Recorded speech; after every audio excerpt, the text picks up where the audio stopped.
اگرچہ کہ آپ نے خلاصہ بہت اچھی طرح سے بیان کر دیا، لیکن یہ اسٹرکچر اور ایجنسی والا جو ہے نا، میں تھوڑا سا اس پہ تمیدن یا خلاصے کے طور پر اعادتاً دوبارہ اس کا ذکر کرنا چاہتا ہوں. وہ یہ ہے کہ اب مطلب آسان کرنے کے لیے ایک تصور ہمارے ہاں پہلے سے موجود ہے، اس پر اگر ہم اس کا اطلاق کر کے دیکھیں تو علامہ اقبال کے ہیں جو خودی کا تصور ہے اسے ہم ایجنسی کے طور پر لے لیتے ہیں. یعنی ایک میری میں ہے، میری ایک مرضی ہے، میری ایک سوچ ہے وہ. اور خاص طور پہ جو ہم نے اسپرچولیزم کی بحث کی تھی اور اسپرچولیٹی کی بحث کی تھی، اس میں روح کے جو ہمارے تقاضے ہیں، تو وہ جو روح ہے وہ ایجنسی ہم اسے مانیں گے. اور جب ہم پھر اس کے مقابلے میں اسٹرکچر کی بات کریں گے تو جسم بھی ایک اسٹرکچر کہلائے گا. یہ پہلا جو ہے نا اسٹرکچر آئے گا سامنے. اور صرف یہی نہیں ہے، اس سے آگے اور بھی ہیں.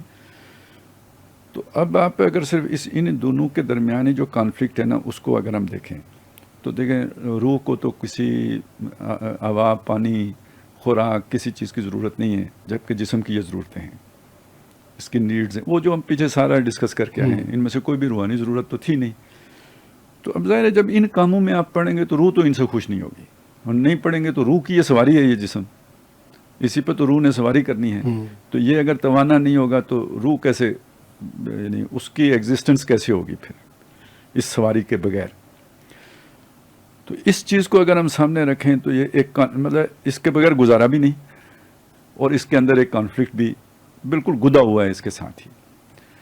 اور اگر آپ روحانی طور پر بہت زیادہ ہو جائیں تو شاید آپ کو کھانا کھانا بھی پسند نہ ہو، آپ کو زبردستی کر کے تو کھانا کھانا پڑے. لیکن یہ اب کیونکہ روح کو اس سے کوئی غرض نہیں ہے کہ آپ کھانا کھائیں نہ کھائیں، تو وہ ایک طرح کا جو ہے نا اس سے لا تعلق ہے، لیکن آپ کی جسم کی ضرورت ہے.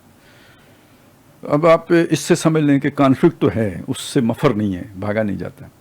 پھر وہ جسم کے سارے تقاضے سامنے رکھیں جو ہم نے نیڈز کے طور پر اور ارجز کے طور پر اور انسٹنکٹس کے طور پر ڈیفائن کیے، موٹیوز کے طور پر بیان کیے، تو روح کو ان سے بھی کوئی غرض نہیں ہے.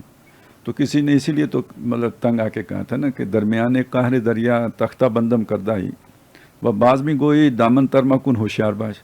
اس دریا کے اندر تو نے مجھے تختے پہ باندھ کے ڈال دیا ہے، اب اوپر سے کہتا ہے کہ دیکھنا چھینٹا نہ پڑنے پائے تمہارے کپڑے پہ، ہوشیار رہنا.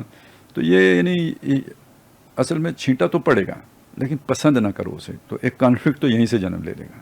اب آگے چلیں یہاں تو آپ نے کوئی ڈسپلن کر لیا، یا اس کو بعد میں آگے اور جا کے کھولیں گے، لیکن اتنا تو سمجھ میں آیا کہ یہ ایجنسی کا اور اسٹرکچر کا جھگڑا ہے.